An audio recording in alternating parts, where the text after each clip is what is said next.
All right, so sometimes you have to pause and try to figure things out. So I'm not going to be discussing chapter 3 of McKenzie Wark's Capital is Dead, Is This Something Worse?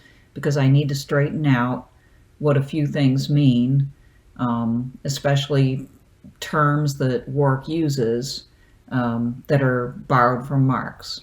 Marxist scholars couch their language in terminology that is very difficult for people to understand if they haven't kind of lived, eaten, and breathed Marxism for decades. And so I spent pretty much an entire day just trying to sort of congeal in my mind what I had absorbed from my past attempts. And so I'm going to give you that. If I'm wrong or incomplete about something, well, that won't be a surprise to me. This type of writing is supposed to be about the liberation of the working class, right? And so it's ironic if it's completely not understandable to most people. So I'm not going to talk much about chapter 3 tonight. I'm just going to deal with trying to figure out what these terms mean. So Wark says on page 62 and 63, Marx could see technology as connected to the human in a double way. To put it simply, the content of technology is labor. The form of technology is capital. It is living labor that makes technology. Technology is congealed dead labor, pink goo, that then returns to confront the worker in the form of capital. The form of technology is capital in that it is shaped by the objective of extracting value from labor and from nature as efficiently as possible. All right, so this got me to thinking, what is really being said here? All right, so I try to break it down. She says the content of technology is labor. And remembering what I have read by Marx and about Marx, I remember the concept of, generally the amount of labor that is put into a thing. We have to remember that. In capitalism, we have a tendency to look at a thing, whether it's a piece of technology or some other commodity, and just see that and forget about the amount of labor that went into it. And I don't just mean the amount of labor that went into actually making it, but all of the labor that comes before it in the way of developing the technology, developing the ability to make that thing. So it takes a lot of labor to make technology, such as tools, machines, and of course factories. So all of that technology represents a great deal of labor. When we're looking at something, we think in terms of the amount of labor then. Then another thing that Wark says is the form of technology is capital.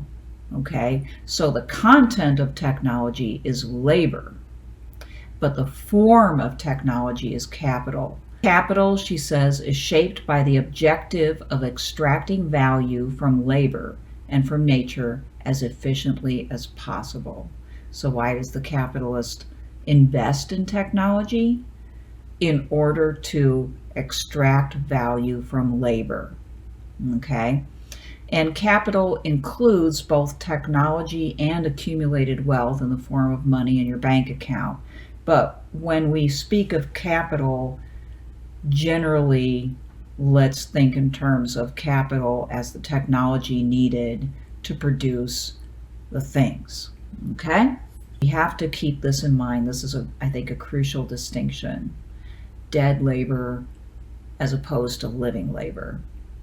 So I found this article online in the journal Telos by Frederick Pitts entitled Work Sucks, Dead Labor in Smith, Ricardo, and Marx. And it goes through what these three thinkers thought about the concept of dead labor, and in particular dwells on Marx.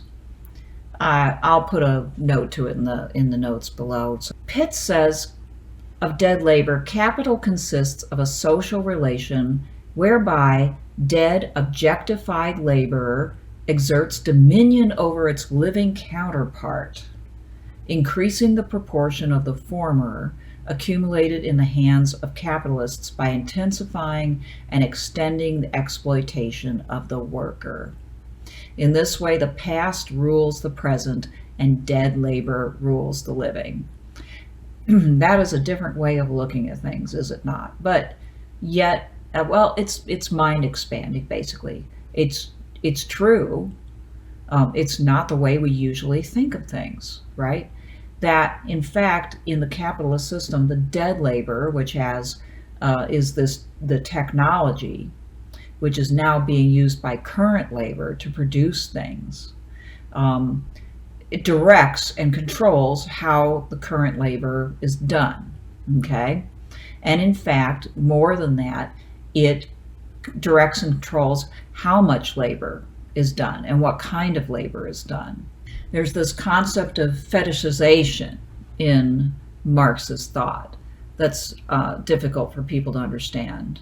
You fetishize a commodity when you look at it and you think of it only in terms of its market value or your individual desire for it, or both. And you don't see the labor that's been put in behind it, and you don't see, therefore, the human relation between the laborers who made this product and you.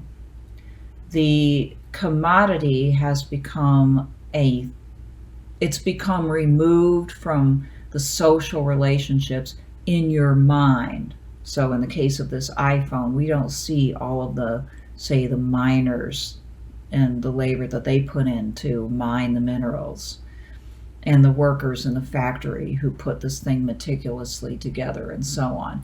We don't see our relation to them when we look at this product. And that's a problem because it stops us from being able to think about the totality of how we want to use our labor and why.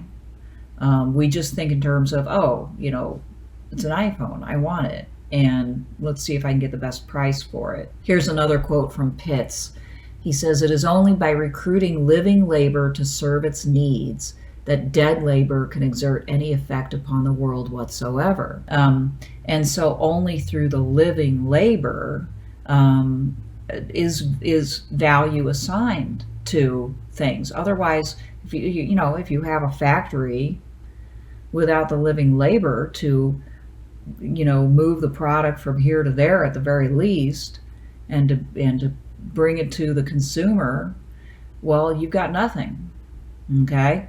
Now, this reminded me of Wark's discussion at the beginning of the book about how people are laboring without even knowing it when they get online and they take the quiz, like, who's your inner rock goddess.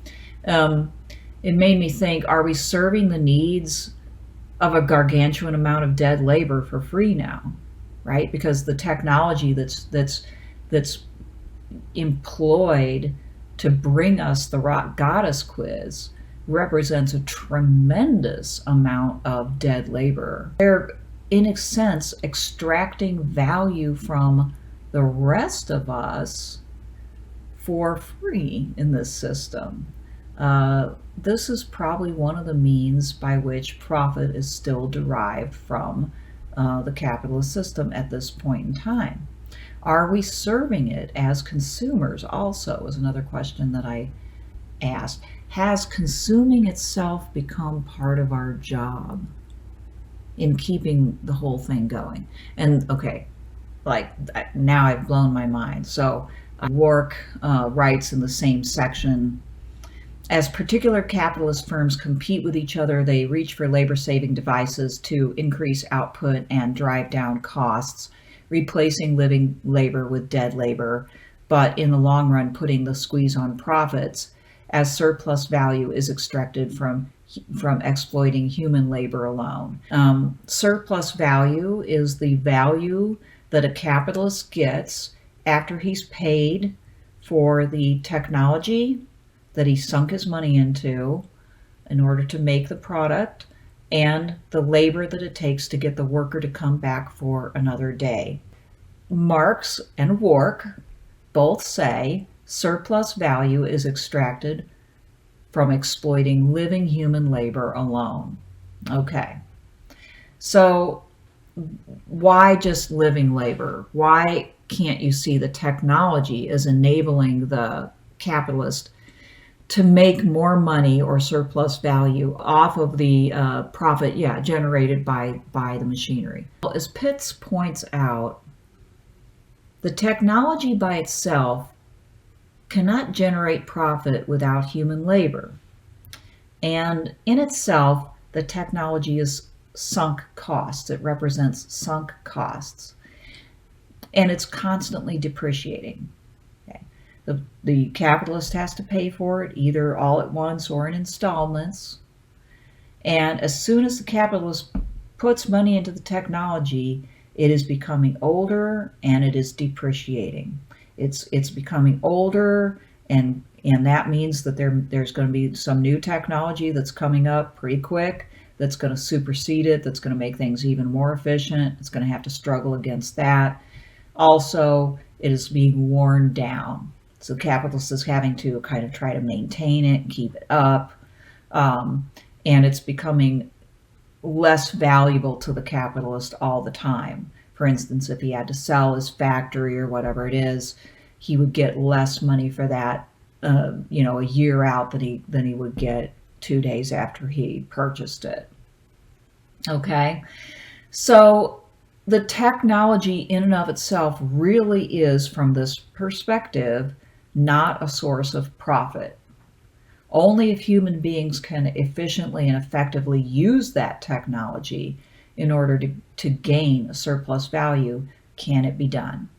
Okay, so it always takes living human intervention to draw profit from the technology, and in fact, how you order and maintain your workforce becomes key to deriving profit.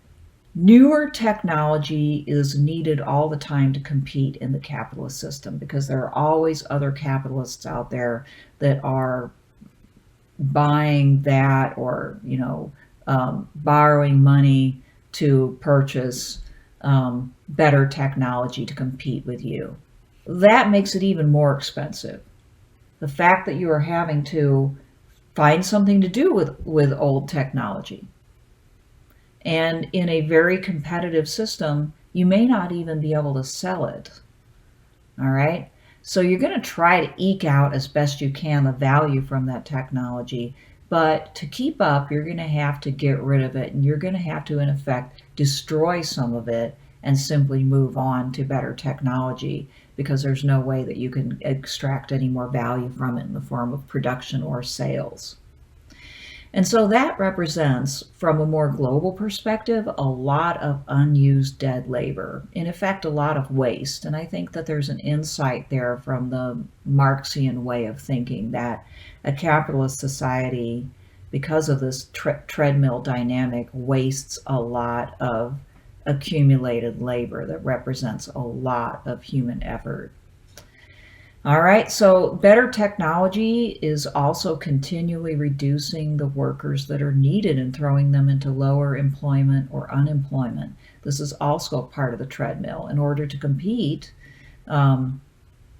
capitalists have to cut costs, try to undercut their competitors. They do that when they need to by developing new technology, but an even easier thing to do is to first cut labor costs, and the two go hand in hand in a lot of cases. The newer technology sought is so that they can replace workers with technology.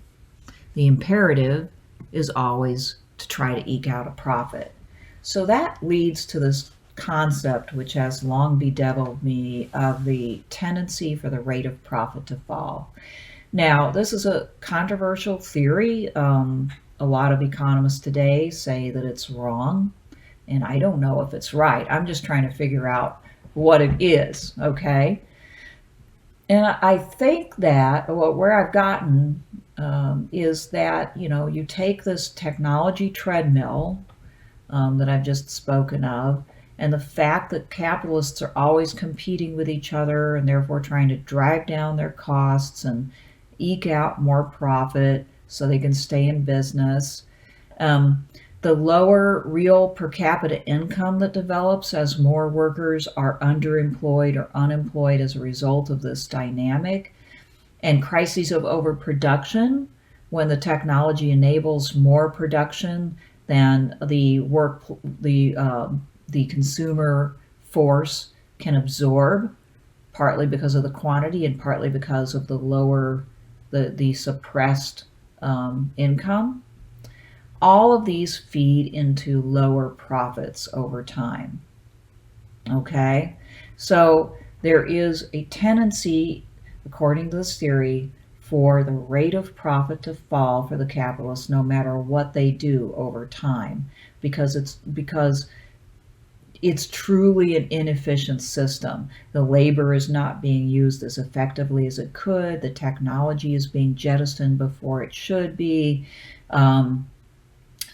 There's a reliance upon consuming, but yet there's a dynamic that actually hurts the income of consumers, and so this is in the Marxian way of thinking, an unsolvable dilemma. Eventually, though capitalism may try many ways out, according to this theory, it ultimately will be trapped by this dynamic. I think this is what leads to capitalists seeking cheaper labor in other countries, for instance, once they've kind of tapped out the amount that they can reduce labor and wages in the country where they reside. They will seek some way to find a less expensive workforce.